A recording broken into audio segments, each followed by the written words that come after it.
أعوذ بالله من الشيطان الرجيم. Not even one can be sourced from the companions of Allah's Messenger.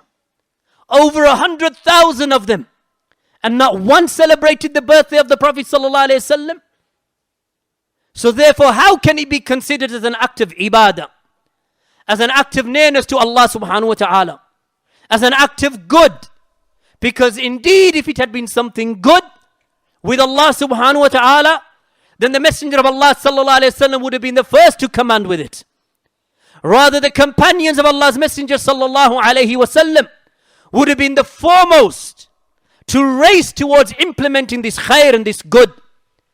The fact of the matter is, my brothers and sisters, that this act of the celebration of the birthday of the Prophet sallallahu alayhi wasallam is not something that has any alaqa, any connection whatsoever, not from near and nor from far to Islam.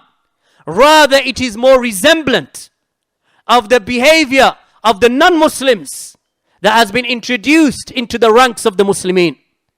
So therefore, my brothers and sisters, that this issue of the celebration of the birthday of the Messenger of Allah sallallahu alaihi wasallam is not from Islam. As Abu Dharr al-Ghifari radiyallahu anhu, he said that there was not a bird that flapped its wings in the sky except that the Messenger of Allah sallallahu alaihi wasallam gave us some knowledge concerning it. So did he neglect the Messenger of Allah to inform us about his birthday and the celebration of his birthday? No, my brothers and sisters. The Messenger of Allah sallallahu alaihi wasallam used to mention at the end of that, Khairul hadi hadi Muhammadin sallallahu alaihi wasallam. And then he said, وَشَرَّ الْأَمُورِ مُحْدَثَاتُهَا. And the worst of all affairs are the newly invented matters in religion. For every newly invented matter is a bid'ah. And every bid'ah is a dalala, is a misguidance, and every dalala is in the nar, is in the hellfire. No doubt, my brothers and sisters, that when the Messenger of Allah sallallahu alayhi wasallam, he mentioned, فَإِنَّ كُلَّ بِدْعَةٍ ضَلَالَةٍ, that every bid'ah is misguidance. Every bid'ah.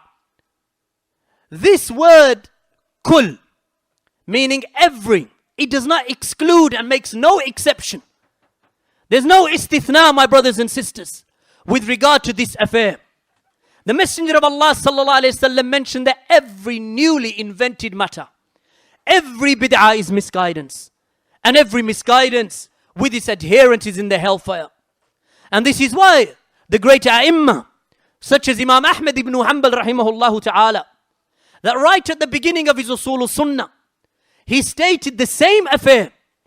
He mentioned the usul sunnati indana, at-tamassaku bima kana alayhi ashabu rasulillahi sallallahu alayhi wa sallam, wal-iqtida'u bihim, wa tarkul bid'a, wa kullu bid'atin fahiya dalala.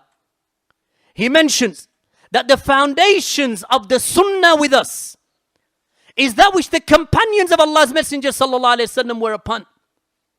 Were the companions of Allah's Messenger sallallahu alaihi wasallam upon that which we take our foundation from? Were they upon the celebration of the Mawlid al-Nabi sallallahu alaihi wasallam? The answer is no. وَالِاقْتِدَاءُ بِهِمْ, and that we take them as an example to be followed. And then what does he mention straight afterwards? وَتَرْكُ الْبِدْعَةِ. And the ulama, they have stated that Imam Ahmad rahimahullah ta'ala, he mentioned tarkul bid'ah straight after mentioning that to abandon innovations, meaning to abandon that which they were not upon. Anything that they did not do, then we do not do it either. This is the way that we follow the Messenger of Allah sallallahu alayhi wasallam and his Sahaba radiyallahu anhum. For every bid'ah, no matter how much they beautify it by dancing and singing, even when they decorate their masajid with the leftovers from the decorations of Christmas, that they take the decorations from Christmas of the Christians and then they plaster their own masajid with them. It does not benefit, ya ikhwan. This beautification and making that which is ugly, making it look beautiful, does not change the reality of it.